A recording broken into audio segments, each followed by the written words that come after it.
Hi, and welcome back to STEM with Mrs. Sawyer. I'm so glad you're here.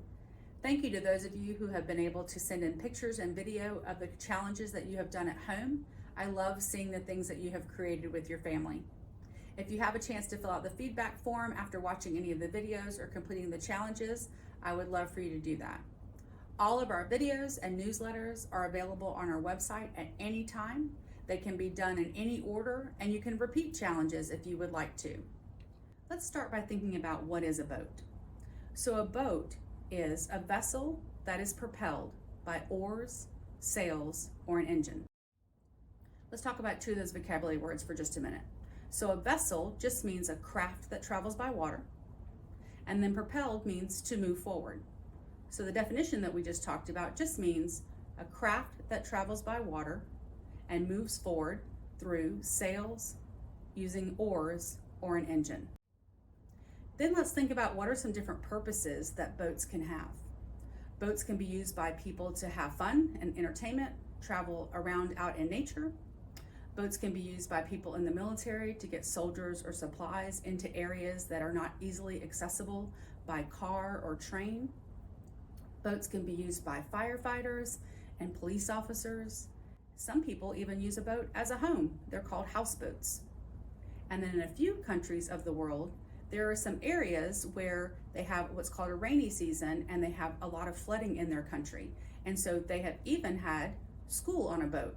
So for example, in Bangladesh, there are about 20 school boats that travel down the rivers. They collect their students, and then when they have all of their class members, they stop on the side of the river and they have class for the day. We want to start our design thinking process by empathizing. We want to think about the needs of the people that our boat will serve. So will your boat be used for recreation, for fun, people to get out into nature?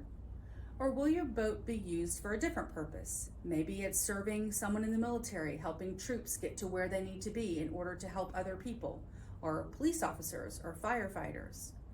Is your boat going to be used by an organization that is helping people in need with supplies or being able to get from one place to another? Maybe these people are living in an area that is not able to be gotten to by car or truck or train, and they need some other mode of transportation in order to get people or supplies into the area that they need to get to. Once you've empathized with the different needs that people could have that your boat might serve, I want you to choose the problem that you are going to define. What is the problem that you're going to solve with your boat design? Is it going to be to get supplies to an area that desperately needs new clothing or food? Is it going to be to get people in and out of a specific area? Maybe there's been some sort of natural disaster. Or is it going to be to get people of the military, firefighters, or police officers to an area that they need to get to in order to help someone in need? Or is it going to be for fun? So think of all those things we talked about when we were empathizing, and choose one that you want your boat design to solve. The next stage in the engineering and design thinking process is to ideate. This is your brainstorming session. You're going to think of every possible solution you could think of to solve the problem that you've defined. How are you going to design your boat in order to solve that problem? Use some paper, pencil, a whiteboard marker, anything you have at home that you can write on, and then share your ideas with another person. You want to brainstorm as many possible solutions as you can think of. When you're done with your brainstorming session, you want to create a prototype and test it.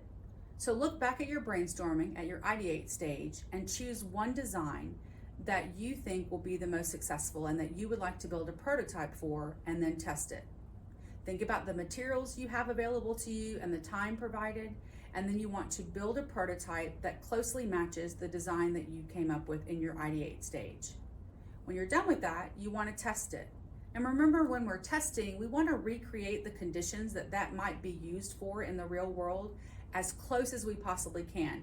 Now, this challenge this month is the boat challenge, so it will involve water. So you definitely need to ask a grown-up to help you and make sure that where you're using your boat with the water is a place that you're able to do that for. It might be in your sink or your bathtub, but always ask a grown-up to help first. And then you want to test that design and see, is it successful? Or do you need to go back to your brainstorming stage again and come up with a new design? Next, we have our iterate stage, my favorite stage in the engineering and design thinking process. This is where you're going to look back at your prototype and the test that you did and decide what could you do to improve upon it. If your prototype and test was very successful, what could you do to make it even better? Is there something you could add to it or take away from it that would make it even more successful or give it another feature that you didn't plan for originally?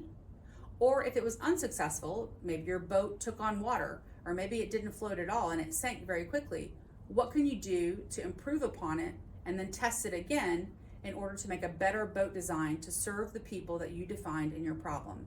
And remember, this stage can be done as many times as you need to. You can go back to this stage multiple times, recreate new boats, new designs, or make changes to the one that you created originally and see what you can do to make your boat better. When you're done with the iterate stage, we come to take it further.